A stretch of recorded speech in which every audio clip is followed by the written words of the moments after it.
What makes weak men? What makes men feminine? Why is the West lacking in masculinity? How is masculinity born, or how does it produce itself? How does it come to fruition? These things usually are brought about by strong men passing their wisdom, experience, strength, knowledge on to younger men. And there's an old saying that strong men make good times make weak men make hard times. There's a lot of truth to that. I think I grew up in one of the best times there was to grow up in. I was born in 1960. I think the 50s, the 60s, 70s, and even the 80s were good times to grow up in. As in contrast to today, I grew up with men that had gone through the Great Depression. Some of the men I grew up with had been in World War I. They were quite a bit older. Didn't spend too much time around those guys. But the majority of my time was spent around men who had gone through the Great Depression, and women too, who had gone through World War II, gas rationing, different rationing of different types of stuff because of the war effort against Germany, the Korean War, the Vietnam War. I hung around with a lot of guys that came back from Vietnam. I was young, 13, 14. I actually partied with a lot of those guys.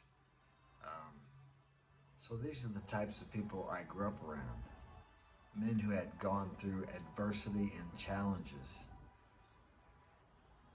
Men who knew men that had gone to war that did not come back.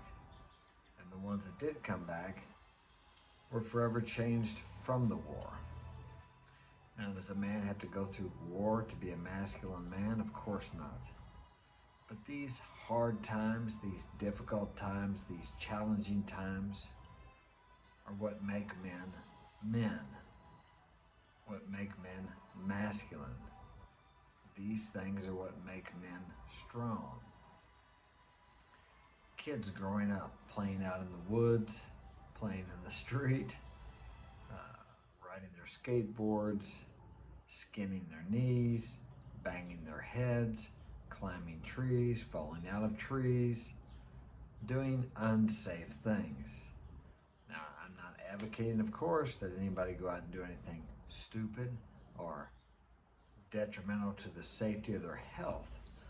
But what I am telling you is without risk, without adversity, without challenges, without difficulties, men cannot come to fruition as masculine men. It just takes that. When I grew up, we used to ride in the back of pickup trucks. We didn't have to wear safety belts. We went swimming in the creek and the lakes and the rivers. We climbed bluffs. We climbed mountains. We climbed trees. We did dangerous things. We didn't wear helmets on the bicycles. We didn't have our shin pads and all this safety equipment. We got hurt sometimes seriously. These things make men men as they grow up. When I was 16 years old, I was riding around the country on my motorcycle. I was staying out all night. I was traveling. I was working. I wasn't sitting around the house playing Xbox. Not that there's anything wrong with that. Moderation in everything.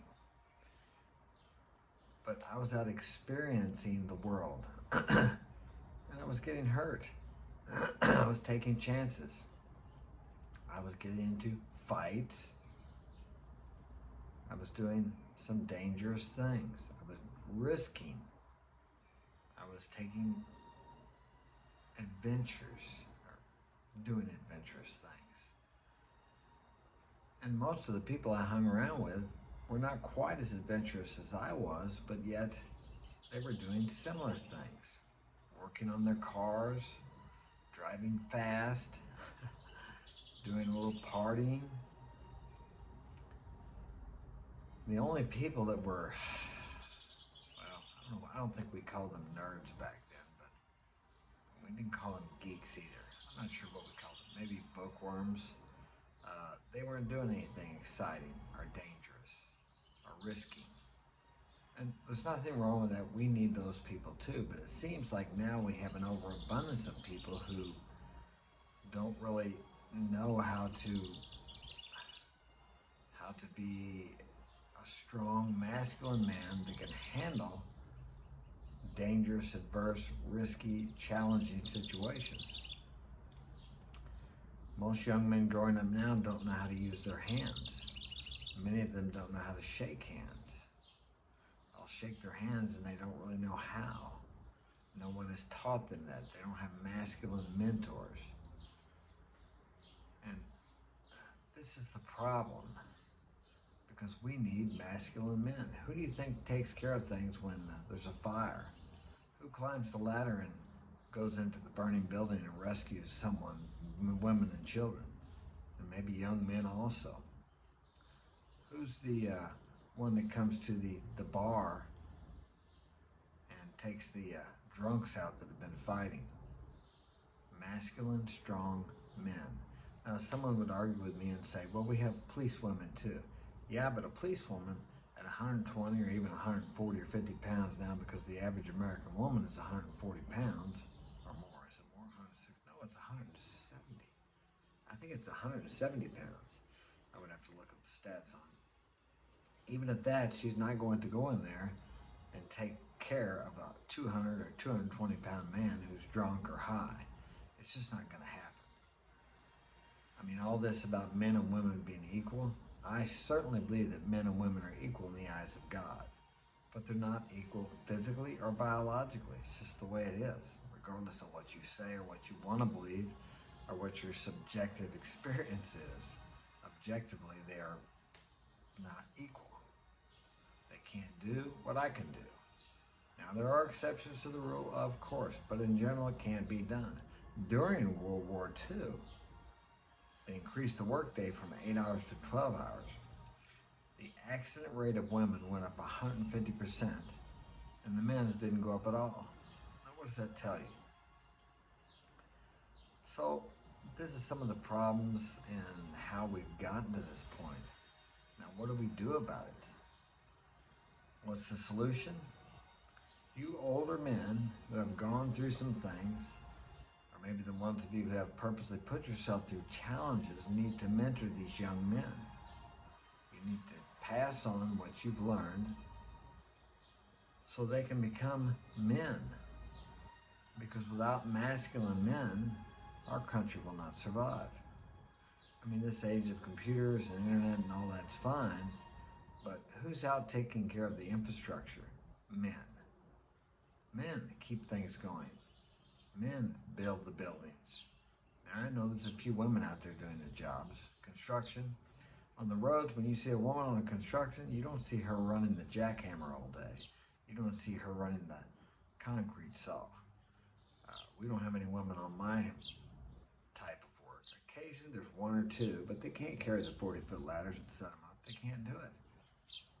They're just not made for that, and they don't want to do that. Rarely do you see a woman that wants to do that. I saw one woman, I was on a job one time, she was a tile setter. I'm telling you, that woman could work. Now, that's not normal. I would say that's, in the years I've been working, which are many, I've been in business since '85, she's the first woman I saw that could work like she could. She was in shape. But even her, she was probably about 120, 30 pounds. She couldn't carry big, heavy equipment or different things that she needed to carry. She had to have help. She had a man there with her most of the time. So what are we going to do if we don't have masculine, strong men that can do these things? I don't really understand how people think we're going to get by without masculinity. Some people call masculinity toxic. Now, they don't don't like toxic masculinity until they need a toxically masculine man to take care of some unfair or unjust or dangerous situations. We need men. Men are important. We need masculine men. Masculinity is important. And we need feminine women. And what else we see, what I see going on is we have less and less feminine women. And partly I think that's because we don't have enough masculine men. If a woman grows up without a masculine man in her life, she has to take on her masculine role to protect herself if she has no masculine man to protect her. So everyone suffers from this. Women do not feel safe unless they have a strong masculine man around them. Take, for example, I have a 16-year-old daughter, I have an 18-year-old son. But let's say and a 14-year-old son. I wouldn't worry much about my 14-year-old son walking from Walmart to here. It's about a mile and a half. But I wouldn't want my 16-year-old daughter to walk from there. Who's the safest? Of course, it's my son. It's just different for a woman. A woman is more vulnerable out in the world by herself, as opposed to a man, a young man. That's just the way it is, and its equality is not going to change that.